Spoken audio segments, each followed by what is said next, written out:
Welcome back to another video here with AIM Media, and today we're going to be diving into some crucial topics that we figured out when we've had conversations with our 8-figure brands. Okay, so these are things that we should be highlighting and you're definitely going to love it. Let's dive into it. As mentioned, today we're going to be going into the biggest mistakes that 8-figure brands actually make. Essentially, you want to be focusing on the development and the expansion of your brand, right? Finding who your actual target market is, how you're actually undermining your target audience, the retention versus acquisition metrics, and then actually honing in on your story, and then the allocation of ad spend, and how you actually should be monitoring your metrics. So how does actually one scale to 8 figures? You've done a ton of work, right? You've probably had your brand for maybe even 2 to 3 years at this point, and you've hustled in with your team. You've dialed in the particular things that you should be doing. Yet there's a couple things missing, either if you want to grow your brand even bigger, or if you want to also sell out, which is the thing that we focus on, particularly when we have and target this type of particular client. When we're working with these type of clients, these are the things that we actually say, hey, this is what you've probably done to actually scale to your 8-figure. Essentially, the thing that you needed to be doing, highlighting here, is often making sure that you're having your returning customers buy. They love your product. They've been using it for years. You need to increase your repeat purchase rate, right? And this is what's going to highlight essentially the reasons why people love your product. And this is why you're going to know it, because they come back for more.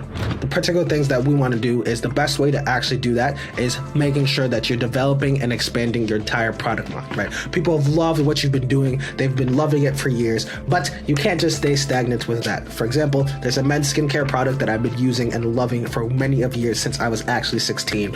And yet, the only reason that I made and decided to buy some more is because they developed their product line. They added new type of products, different types of scents, different things that actually piqued my interest in how I myself can make myself a better person by actually utilizing their products. So essentially, these are the things that you want to be highlighting in your particular brand to making sure that you're developing and expanding the exact things that you should be doing. Also going into it, you want to, as mentioned, induce your entire product line expansion. About 30 to 40% of all your revenue is actually going to come from repeat customers. That is a good chunk of your revenue. So if you're not highlighting and catering to them, you're obviously making an egregious mistake when it comes down to making sure that your brand can actually grow to the next type of brand figure mark as a 9-figure, maybe even 10-figure brand. Okay. So the things that you need to be doing is highlighting these particular things and making sure that you're getting within them. The first thing that you should be doing in implementing your strategy is making sure that you're selling the subscriptions towards your customers. There's probably certain things that they love that you can definitely be implementing to making sure that you're having a subscription model and making sure that you're making that customer stay on with you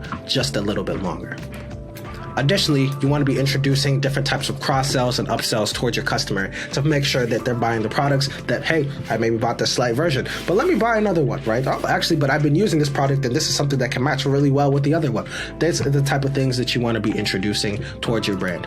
Additionally, another thing is making sure that you have a loyalty program. You see, there's a place that I love to shop tons of times. And the reason I shop there is essentially because I get points and get rewards when I'm actually shopping with them that I can utilize for hold their products. So that's one of the things that potentially you want to implement. Next thing you want to be highlighting is how retention and acquisition played a part, right? You've probably been running ads for quite a time, but you've been maybe neglecting a couple other channels. Or when we mentioned your repeat purchase rate, another thing that can highly grow that is your retention marketing with email or SMS, right? How do you actually stay in front of the customer's mind as you continue to be in their presence? Your main growth strategy should be how you can go deeper between just acquiring customers, right? As mentioned, paid ads is probably one of the best things that you can use to actually making sure that people are converting and buying your product, but there's so much more that you can be doing within that particular strategy. The next thing is you want to be making sure that you're thinking from a long-term perspective. Okay, so how can you actually do that? You see, branding plays an essential role in this process, right? Branding is not something that's actually going to pay off in the immediate time span, but if you want your brand to be something that's sustainable and that people love and genuinely appreciate, you need to be making sure that you're focusing on your branding and what's the reason that you stand for, right? That depends on your content. right? Your website, your customer experience, exactly with the retention and the finance models that you're about to be introducing with your particular customers. Then thirdly, additionally, you want to be adding is your brand authority, right? What is the reason that you actually stand out in the market and why people go to you first? If you don't know that, that is a reason, right? Even if you're not the one that people go to first, this is something that you should be thinking about immediately, because now people know, hey, this is why I'm going to this particular brand and this is why I love them, right? The only way that's going to happen, right, is if you've actually thought about the exact reasons that your brand positions itself as number one, right? What is the thing that's going to make you stand out against all your other competitors, but not just past your competitors, how you can even stand out than your past self that you were last year, right? That's the best way that you're able to compete and stand out and making sure that you're actually in a blue ocean monopoly. Another part that we see that happen sometimes is people forget to hone in on their actual story, right? So either they've thought, hey, for the past 2 years, this is who my actual customer was. And you've probably done great success within that, right? But additionally, that's not always what's going to take you going forward, right? There's other people that can be attracted into your market. So really honing in on your story that you use as your original, right? And making sure that you can add other pieces and dimensions into it, right? The way I like to think about it is if you're able to hone in on your story and add different components to it, now people can see it from a different lens and different perspectives, right? So for example, if you're having your story, right, from the first person point of view, why not have it from a second person point of view, a third person point of view, right? Maybe the little child, maybe the other person, right? These are the type of things that you want to be honing in on your particular story of your brand to give different types of perspectives on why people should be able to buy your brand. For example, let's just use a men's skincare product that I know really well. If you're having that men's skincare product, you've probably honed in that millions and millions of times, right, with the men, why they should be buying it, on all those type of things. But maybe there's another reason, that another person that cares, hey, just as much as about their skin, right? Maybe it's the mother's perspective, right? Maybe if you ever thought about, hey, why should moms actually be buying skincare products for their sons, right? Or number two, why should wives or girlfriends be actually buying their own products for their particular loved ones, okay? So these are the type of different perspectives that you want to be honing on, but let's dive into it a little bit more. Those are the particular reasons that makes a legacy brand stand down in the line, and that's what makes them truly inspiring. The next part that you actually want to be focusing on your brand is making sure that you have the right allocation of ad spend. Your ad spend is what's going to dictate the type of metrics and the investment that you're able to achieve, right? So the way we see it is at least 15 to 30% of your top line revenue should be reinvested into your paid ads amplification, right? How you're actually going to be optimizing your ads, scaling your ads, making sure that you're able to test new types of offers and products when you're actually going to market, okay? If you're not doing that, that can actually hurt the type of investment that you're making into your brand going into a long-term perspective and the reasons that actually maybe an M&A firm can actually buy your particular brand. The way we like to see it is like this. For example, if you're making $1 million per year in revenue, that should be at least $150,000 to $300,000 should be invested in your next year's ad budget to grow the brand. One of the last things that, as mentioned previously, is you always wanted to be monitoring your metrics.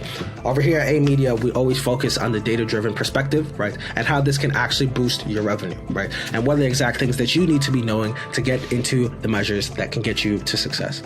The way we see it is let the data guide you, right? The data is going to be able to tell the story, but you can only do that when you're interpreting the data, right? So what was the timeline, for example, if you're running ads while you had a different type of cost, right? Or what's the different things that was going on in the markets to actually see, hey, this is why we're going on and this is what we should do to be able to tweak it, right? The data is going to be able to speak to you to allow you to make these empowered type of decisions. But if you neglect the data all in a matter of fact, that's not going to lead to much success down the line, okay?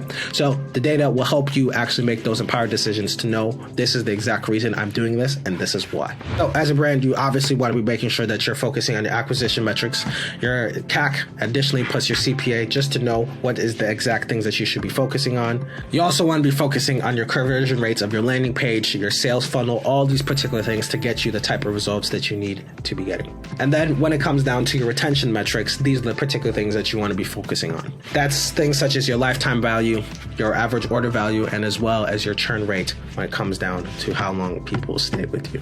I hope these have highlighted the key and simple things that you want to be doing to grow your brand, right? So if you're a 6, 7, 8-figure brand, you know, we've been helping scale people through on TikTok to actually empower them as they help grow their entire brand, because the way we see it is it's a 360 perspective and how an approach you can actually help grow your brand through the creative, data-driven optimization, okay? So the best way to do that is if you actually want to get an audit with us and to actually understand what are the particular things that you should be doing to highlight into your brand to get making sure that you're getting the growth that it needs to sustain, you should book a call with us and kind of let us know any type of thoughts that we can help you with to actually get the right type of consultation to help grow your brand and making sure that you're getting the results that you want to see. Comment your thoughts on this video and what the exact things that you thought maybe we missed and should add into our presentation of the mistakes that 8-figure brands make. But otherwise, I hope you enjoyed this video regardless, and it actually helped impact you on the exact things that you should be doing. Additionally, if you have any other thoughts and ideas, feel free to put it down in the link below, and we can continue to have a great conversation with one another. Otherwise, ciao, and I hope to see you in the next video.